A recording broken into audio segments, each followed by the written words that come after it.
In Nepal, roughly 22 million people live without access to adequate dental care. That's about 80% of the population. This has created an oral disease epidemic that contributes to malnutrition, cardiac disease, diabetes, chronic pain, and increased risk for a variety of other illnesses. The reality is you can't have adequate primary health care without incorporating oral health care.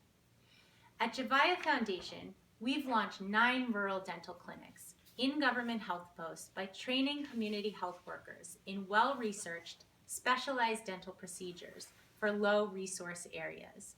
Our clinics currently cover an area of about 60,000 people.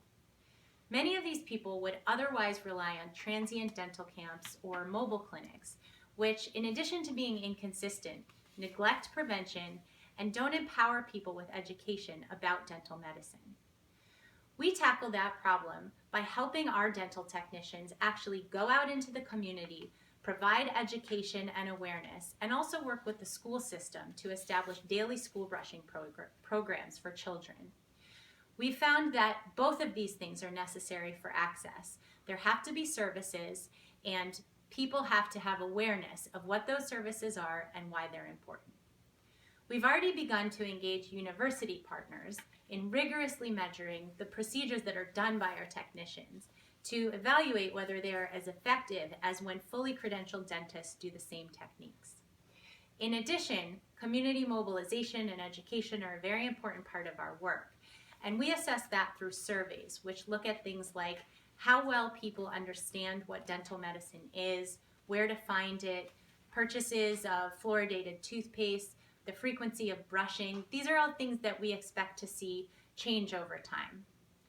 Ultimately, of course, what we would like to aim for and see is a decrease in the prevalence of oral disease in the areas where we work. And that's really a future research goal that we would imagine doing in partnership with a university. The biggest challenge we face is sustainability of our clinics. And that's something that will happen on a larger scale with policy behind it. So that involves convincing the government that this is an effective and reliable and cost-effective way to implement oral health care in the national health care system. We've actually already begun advocating for this model in all of Nepal's rural health clinics.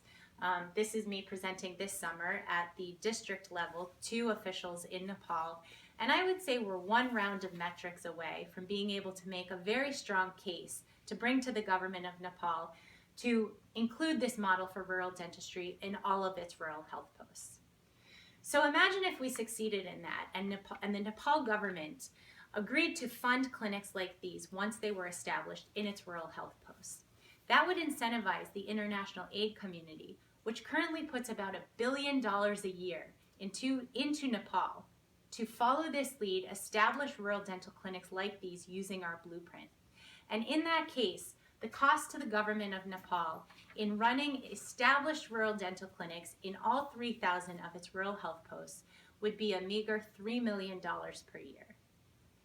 Now, the unique strength of Jevaia Oral Health Care is that this was a community response to a community level problem, and beneficiaries have been involved in its development since the very beginning. As a founder and director, I'm the only foreigner involved, and I have been spending time on and off in Nepal, intimately in rural areas for the last 14 years. I speak Nepali fluently. Our 4 full-time staff and everyone working at the village level are all Nepali. So, to achieve our vision, the next thing that we will need to do is to double our annual budget from $100,000 to $200,000 a year, and we're also looking for advisors and board members to join us. So why do you want to be involved with Jevaia? Well, first of all, nobody else is comprehensively addressing this essential gap in Nepal's primary healthcare system, and our model offers a template for rural dentistry on a global scale.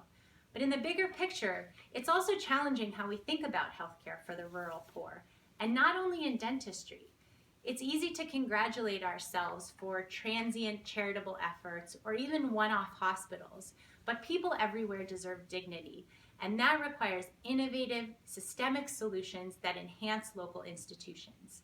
So as Jevaia becomes a model for human rights-based healthcare, we hope that you will become a part of our story.